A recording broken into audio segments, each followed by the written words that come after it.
The repair request form is probably one of the most frustrating forms to fill out, despite the fact that it is a relatively simple form in and of itself. However, the request needs to be written in such a way that a third grader can understand exactly what it is that you're asking for.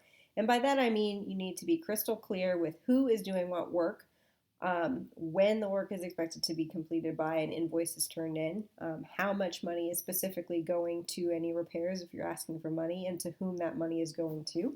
So we'll get into a few examples of what is a good thing to write on a repair request and what is a not so good thing to write on a repair request. And hopefully have a really good experience for your buyers in regards to repairs. So, as I mentioned, itself is relatively simple. Address on the top, date of your contract, and then a huge blank space to write in all the items that you wish to be repaired. So a couple of best practices. Um, Group your trades into one section. So for instance, if you have a leaky kitchen sink, a leak in your main plumbing line, a loose toilet, and a leak in your master bathroom shower, rather than saying repair shower, uh, repair drain line, etc., because now that looks, oh my gosh, so many overwhelming items to fix. Instead, group them together by trade.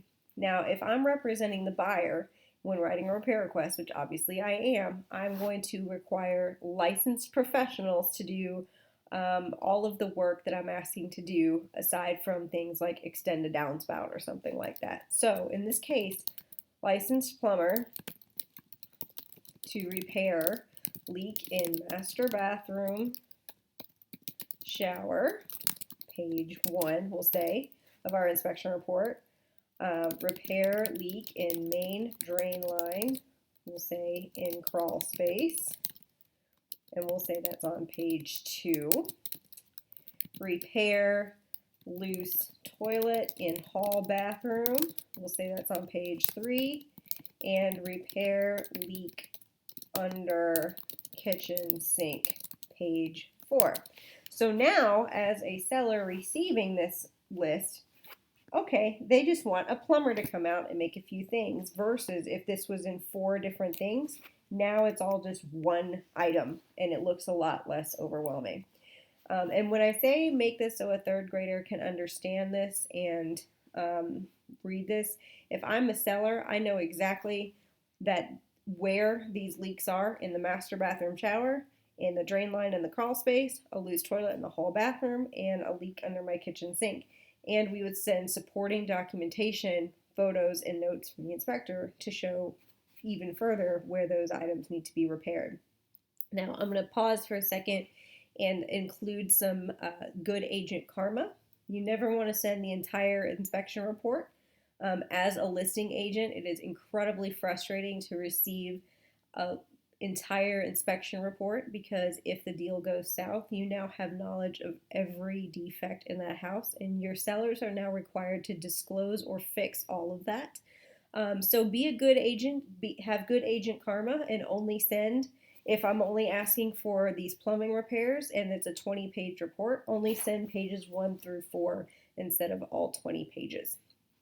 So an example of something that's a poor item to request, or just a poorly written request rather, would be to evaluate anything. So let's say that the roof is 20 years old, and it is recommended that a roofer evaluates to determine the lifespan of the roof as it's left there. So a very poor way to write that would be to seller to evaluate roof. Okay, so that means I can walk out as a seller, look up at my roof and say, yep, that's a roof.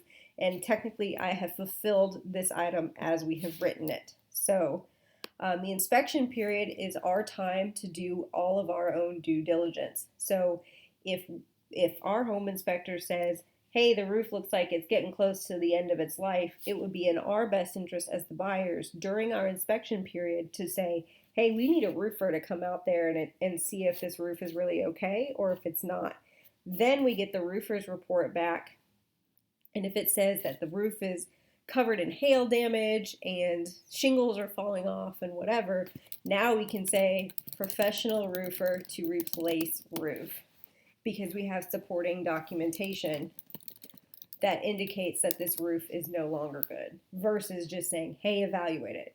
And also keep in mind that if we ask for them to choose their own contractor or have their own contractor evaluate it, they're probably going to find somebody that's going to give them a message that is favorable to them. So it's always in our best interest to do all the inspections we want and need to do in order to feel comfortable moving forward, or our buyers need to feel comfortable moving forward, rather than ask the seller to have all of these things evaluated. So prepare your buyers in your buyer consults that they need to be prepared to spend some money during this inspection period, and it's for the benefit of themselves.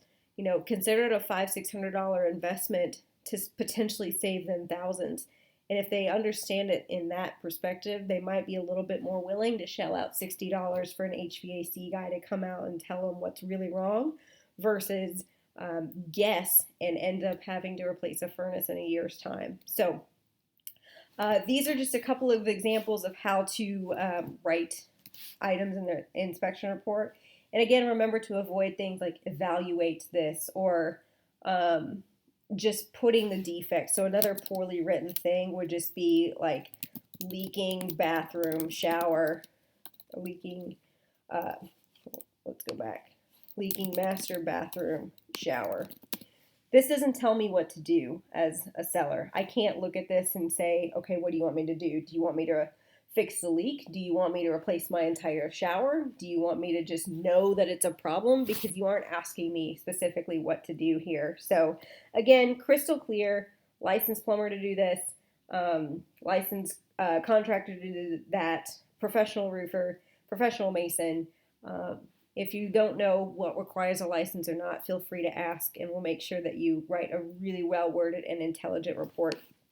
And then I always end my reports with the following language: warranties and or invoices to be in both seller and buyer's John and Susie Smith name, and delivered 72 hours prior to closing. So what this does is it gives you an opportunity to review all of the invoices before closing, make sure all the work that you asked for is completed, and it also gives what's called priority of contract or privity of contract to your buyer. So that means if this licensed plumber comes out to repair the leak and he puts your buyer's name on the invoice, your buyer now has the right to contact the plumber if there is anything that is wrong after they do the work. So the buyer now becomes a party to that contract, but with that invoice with that contractor. So you always want the buyer's names on those contracts. So end all of your repair requests with this language. And again, be super crystal clear with everything that you ask for, and you will write a boomerang. You will write a fantastic, I was going to say a banging seller's request, repair request, but clearly I'm failing on the English language, so I'm going to stop while I'm behind.